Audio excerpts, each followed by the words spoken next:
তাহলে কি করতে হবে? ইভিএম নিয়ে আসতে হবে। ইভিএম নিয়ে এসে স্ট্রং রুমের তালা খুলতে হবে। সে তালা তো শুধু এমনি এমনি তালা নয়, সে তালাতে সিল মারা আছে, কাপড় জড়িয়ে ওখানে সিল মারা আছে। আর এই সমস্ত কিছুটা সিসিটিভির আন্ডারে আছে।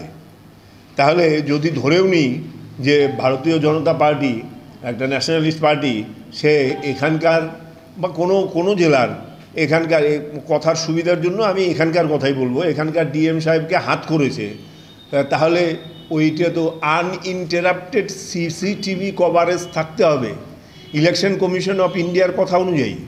তার জন্য শুধু ইলেকট্রিসিটির ওপর ডিপেন্ড করলে হবে না, সেখানে জেনারেটরের ব্যবস্থা থাকতে হবে। মানেই হচ্ছে আনইন্টারাপ্টেড সিসিটিভি কভারেজ লাগবে।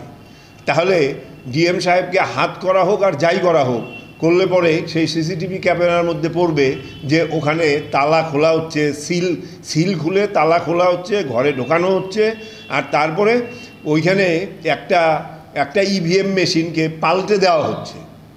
এবারে কথা হচ্ছে কি যে সব কিছু তো টেকনিক্যাল ব্যাপার, এর মধ্যে আমি পলিটিক্যাল কোনো ব্যাপার দেখছি না। সেটা কি?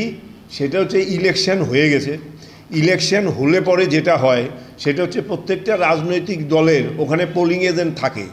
ইলেকশন হয়ে যাওয়ার পরে প্রিসাইডিং অফিসাররা সমস্ত পোলিং এজেন্টদেরকে 17C ফর্ম দেন। সেই ফর্মের মধ্যে লেখা আছে EVM number, control unit number, এই সমস্ত নাম্বারগুলো আছে। তাহলে মাননীয় মুখ্যমন্ত্রীর কথা অনুযায়ী ইভিএম চেঞ্জ করতে গেলে পরে এই যতজন পোলিং এজেন্টের কাছে এই 17C ফর্ম আছে, সেখানে গিয়ে তো সেই নম্বরগুলো চেঞ্জ করতে হবে।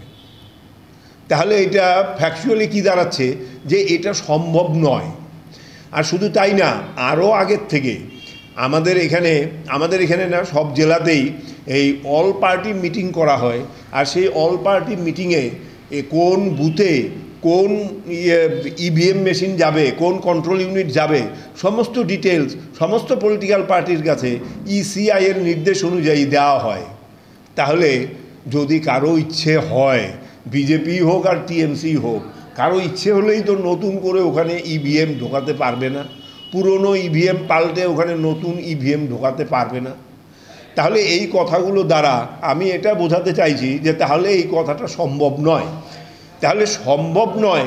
আর শুধু তাই না, আরও কি বলছি যে ওখানে আমাদের এখানে যে স্ট্রং রুম আছে, মানে কুচবিহার পলিটেকনিক কলেজে, সেই কুচবিহার পলিটেকনিক কলেজে এগুলো সব সিকিউরিটি কভারেজের জন্য এক প্লেটুন, কমপক্ষে এক প্লেটুন সেন্ট্রাল প্যারামিলিটারি ফোর্স ওখানে ডিপ্লয় করা আছে।